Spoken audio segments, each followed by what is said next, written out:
Salve, salve, alunos do nono ano! Vamos começar então esse capítulo 3 da unidade 5, que vai falar sobre a região do Oriente Médio. Eu já quero falar com vocês nessa região extremamente conturbada, com vários conflitos étnicos, religiosos e territoriais. A gente pode ver isso hoje por conta dos conflitos aí na Síria, que está inserida nessa região do Oriente Médio.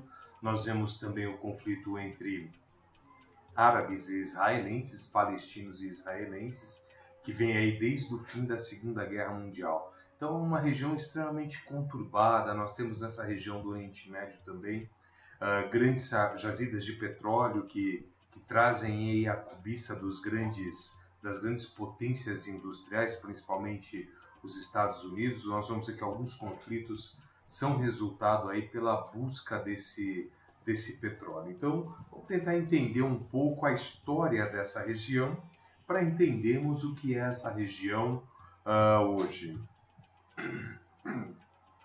Vocês têm aí os conceitos, vão ser assimilados nesse capítulo 3 da unidade 5, e agora o capítulo em si.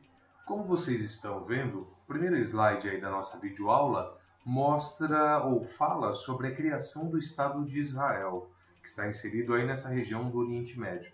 E já começa falando da chamada diáspora judaica, que aconteceu aí no início da era cristã, na verdade no ano de 70 depois de Cristo, onde os judeus que são perseguidos pelos romanos dispersam-se aí pelo mundo.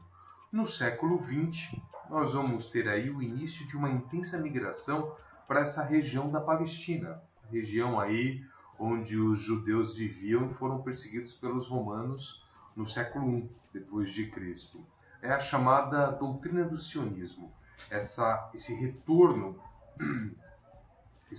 para a região da Palestina é conhecido aí como movimento sionista.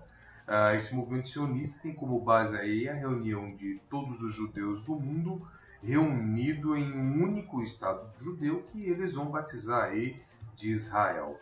Isso vai acontecer em 1947, 2 anos depois da Segunda Guerra Mundial, quando a ONU vai aprovar a divisão da região da Palestina em 2 estados, um árabe e o outro estado judeu. É quando nós vamos ter aí a criação do Estado de Israel no ano de 48, com o apoio dos Estados Unidos.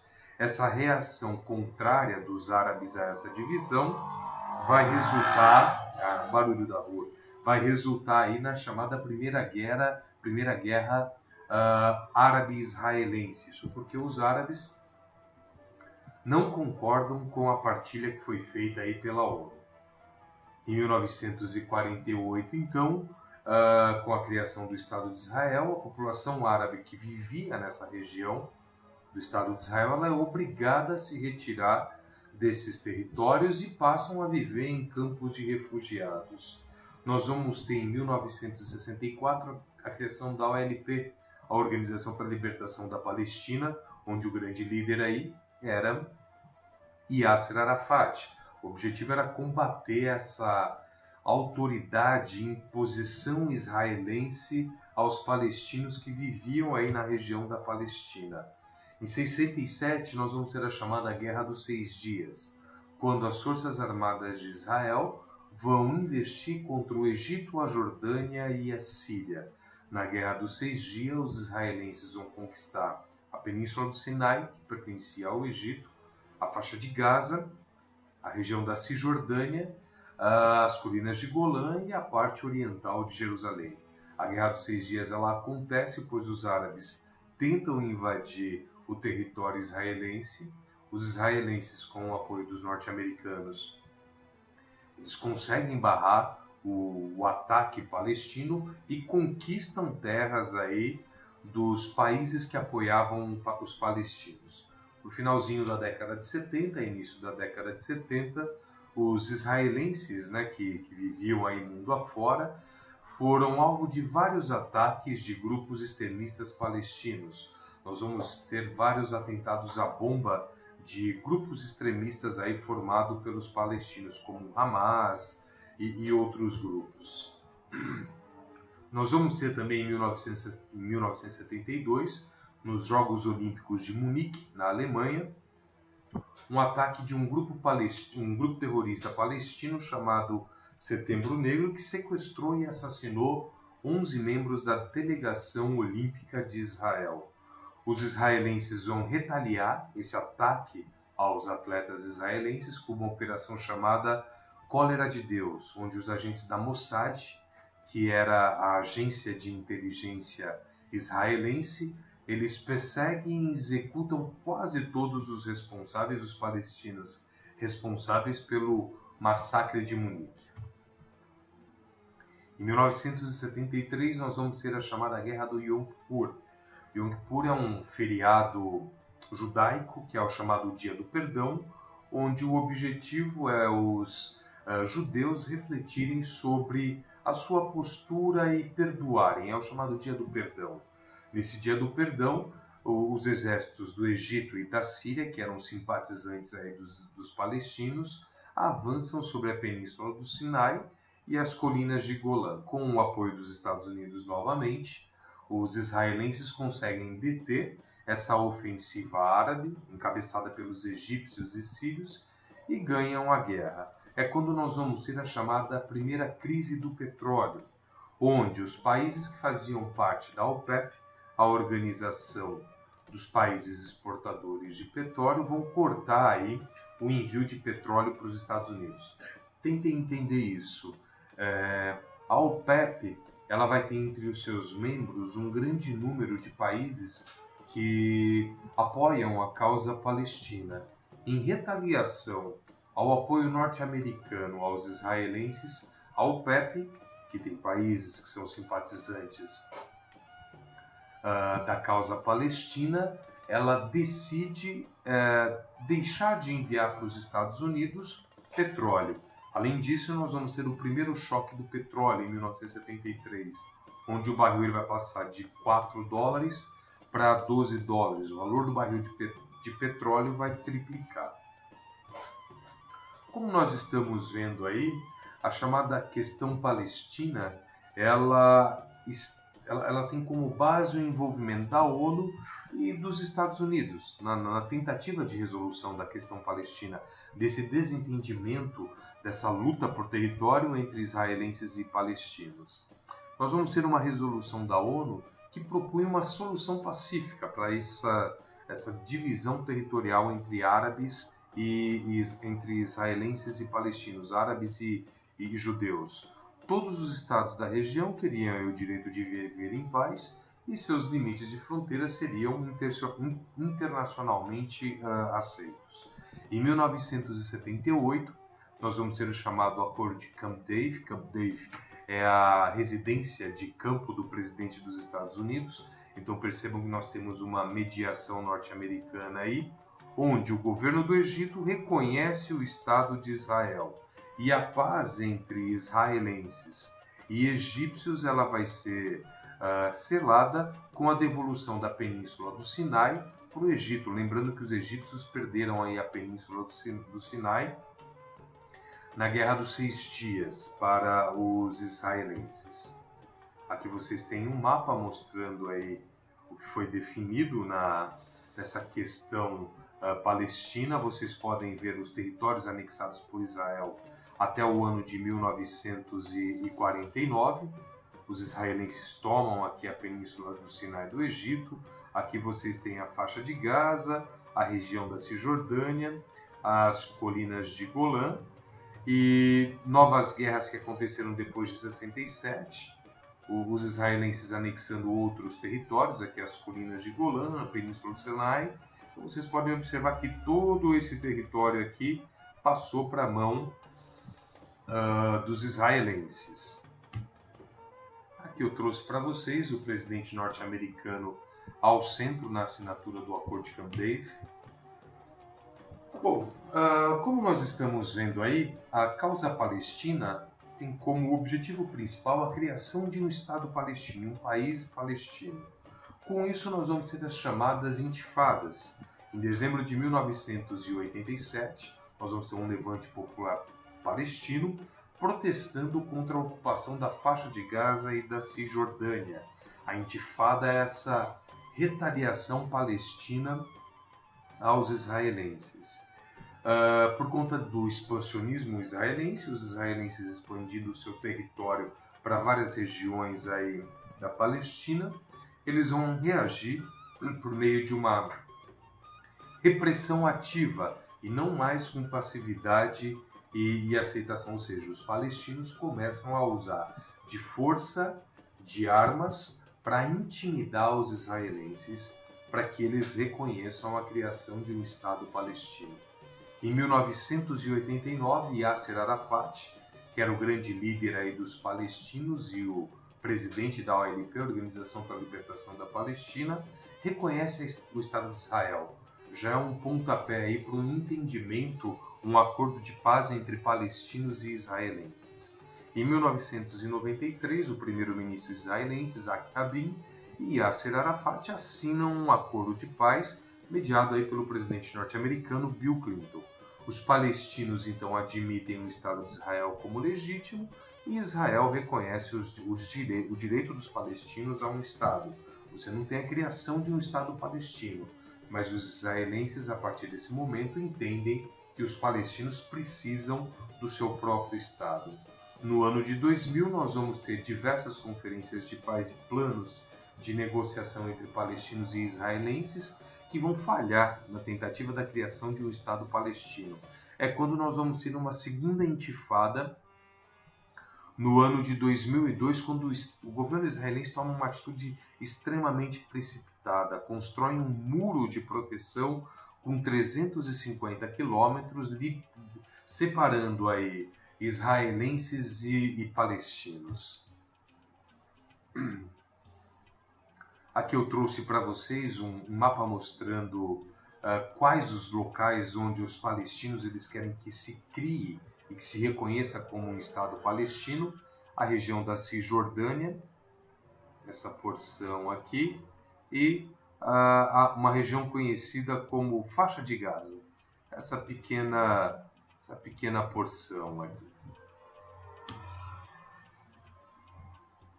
Como nós estamos vendo aí, em agosto de 2005, o governo de Israel decreta o fechamento da faixa de Gaza, onde você tem uma grande concentração de palestinos aos israelenses, e a retirada de colonos judeus que viviam aí na faixa de Gaza. Nós tivemos então a remoção de 4 colônias judaicas do norte da Cisjordânia também.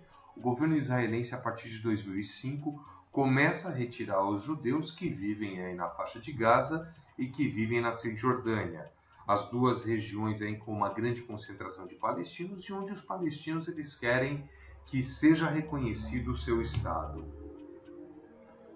Nós vamos ter também a criação da ANP, que é a Autoridade Nacional Palestina, que surgiu aí após as negociações de paz no ano de 1994 em Oslo, na Noruega. A ANP ela vai se tornar a principal representante dos palestinos em negociação com os israelenses. Em janeiro de 2005, Mahmoud Abbas, do Fatah, um partido político, e um grupo extremista palestino, vence as eleições aí para a presidência da ANP. Só que nas eleições parlamentares de janeiro de 2006, nós vamos ter um grupo radical político e terrorista, o Hamas, conseguindo a maior parte das cadeiras do parlamento da ANP. Então a gente tem o seguinte cenário político aí. O presidente da ANP faz parte do Fatah, é membro do Fatah, um grupo político mais moderado, mas a maioria dos parlamentares da ANP são formados aí por políticos do Hamas, um grupo radical que não reconhece o Estado de Israel e que prega aí o uso de armas para a expulsão dos israelenses do território palestino. Mahmoud Abbas ele vai defender as negociações com Israel, enquanto o Hamas, claro, ele vai ser contrário a qualquer aproximação com os israelenses. Ainda hoje, o que nós temos aí é esse desentendimento, essa guerra, esse desastre no Oriente Médio entre palestinos e israelenses. Outro episódio aí nessa região do Oriente Médio é a chamada Guerra Irã-Iraque, que é resultado aí da Guerra Fria, que nós já estudamos, O Irã, que ainda é um país islâmico, onde a maioria da população não é de origem árabe, eles são de origem persa, que está entre o Golfo Pérsico e o Mar Cáspio, é um dos maiores produtores de petróleo do mundo. No início da década de 70, o que nós vamos ter aí é o Shah, o rei Reza Pahlavi, ou Mohammad Reza Pahlavi, governando o país e aproximando-se aí dos norte-americanos. O que a gente tem então em 1970 é uma aproximação do Irã com os norte-americanos. Nós vamos ter aí a SAVAK, que é a polícia política iraniana, que vai ser treinada pela CIA, a Companhia de Inteligência Norte-Americana, com o objetivo de perseguir, prender e torturar todos os adversários do governo do Shah Reza Pahlavi. Em 1977, nós vamos ter uma revolução no Irã que traz de volta o Ayatollah, que é o líder religioso máximo dos muçulmanos aí no Irã, Ruhollah Mousavi Khomeini, ou Ayatollah Khomeini, que estava exilado na França desde 1963. O Shah, o Reza Pahlavi, ele vai acabar fugindo do Irã em janeiro aí de 1979. O que nós vamos ter então é Khomeini assumindo o poder, o Ayatollah Khomeini assumindo o poder no Irã, sendo adepto do xiismo, que é uma vertente aí do islamismo fundamentalista que incentivava o terrorismo. No Iraque, que foi governado, ou que passa a ser governado aí por Saddam Hussein, um muçulmano sunita, assume o poder aí em 1979. O que nós vamos ter é uma disputa entre iranianos e iraquianos pelo canal de Shatt al-Arab, que ocupa uma posição estratégica para o escoamento do petróleo dessa região do Oriente Médio. Os dois países disputam aí esse canal. Para o Saddam Hussein, vencer essa guerra contra o Irã era mais do que ter ganhos territoriais, era a possibilidade de isolar todos os muçulmanos xiitas e controlar aí o mundo árabe. Estados Unidos, Inglaterra, França e a União Soviética vão apoiar aí os iraquianos. A guerra vai terminar no ano de 1988 sem vencedores. O que nós vamos ter é um acordo de paz aí entre Irã e Iraque, mas sem um vencedor. Olha que interessante isso. Os Estados Unidos eles foram um dos apoiadores dos iraquianos na guerra contra o Irã. E nós vamos ver que em 1991 os norte-americanos invadem o Iraque, alegando que o Iraque havia invadido o Kuwait, um pequeno país rico em petróleo, invadiu o Kuwait, o Iraque invade o Kuwait, descumprindo aí uma resolução da ONU. Então, os norte-americanos em 1991 vão ser atacados numa guerra aí com os iraquianos que haviam sido treinados por eles mesmos. Vocês podem ver aqui o Irã, aqui o Iraque e o canal de Shatt al-Arab, um canal nessa região aqui responsável pelo escoamento da maior parte do petróleo aqui do Oriente Médio. Nós vamos ter também no ano de 1988 o massacre dos curdos. Os curdos hoje eles são um grupo étnico, um dos maiores grupos étnicos do mundo sem um país, sem o reconhecimento do país. Eles vivem hoje aí principalmente no norte do Iraque, parte da Síria, parte do Líbano, os curdos. Em 1988, os soldados de Saddam Hussein eles vão bombardear cidades curdas no Iraque, usando o chamado gás mostarda e o gás sarin, onde 5.000 pessoas morrem por conta desse ataque dos iraquianos. Relatórios de Washington, relatório dos norte-americanos, sabiam que o Iraque havia aí usado esses gases letais, esses gases mortais, para combater aí as ofensivas das ondas humanas dos iranianos. Então, os iraquianos já usavam armas químicas em sua guerra contra o Irã em 88 e contra os curdos aí que estão sobre o seu território. Com a ajuda de empresas multinacionais, Saddam Hussein estava construindo no Iraque um complexo industrial para a produção de armas químicas. Com o fim da guerra contra o Irã, o Iraque ele passa a ter uma dívida aí de aproximadamente 80 bilhões de dólares com os países que o apoiaram. Com a queda do preço do petróleo, o que nós vamos ter aí uma grande dificuldade dos iraquianos em pagar a sua dívida com os países que o apoiaram na guerra contra o Irã. Em julho de 1990, Saddam Hussein vai acusar o Kuwait, um pequeno país aí na região do Oriente Médio, de ser o responsável pela queda do preço do petróleo, dizendo que os kuwaitianos estavam vendendo muito mais petróleo para os norte-americanos que a quantidade que havia sido estabelecida aí pela OPEP. O Iraque então reivindica ao Kuwait indenizações e territórios. O Kuwait não cede e tem aí o seu território invadido pelos iraquianos. Saddam Hussein vai receber ordens diretas do Conselho de Segurança da ONU para retirar aí as suas tropas do território kuwaitiano. Como os iraquianos não atendem essa resolução da ONU, os norte-americanos, em nome da ONU, comandam aí um grande ataque aéreo em massa contra o Iraque, a chamada Operação Tempestade no Deserto. A Guerra do Golfo pode-se dizer que foi a primeira guerra que foi televisionada ao vivo no mundo. Em 1991, me lembro muito bem, eu estava com 12 anos de idade, na televisão, dos bombardeios ao vivo dos norte-americanos sobre a capital Bagdá, a capital do Iraque, a cidade de Bagdá.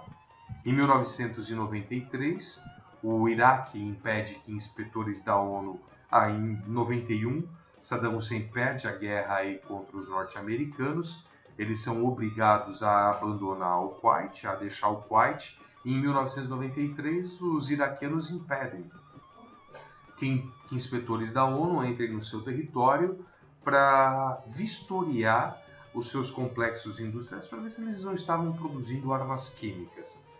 Por impedirem aí essa vistoria, essa inspeção da ONU, novos ataques norte-americanos acontecem aí à cidade de Bagdá. O Iraque então deixa de ser membro da ONU e sofre uma nova investida norte-americana. Bem, nós terminamos então esse capítulo 3 da unidade 5. Alunos do 9º ano, estudem e estudem.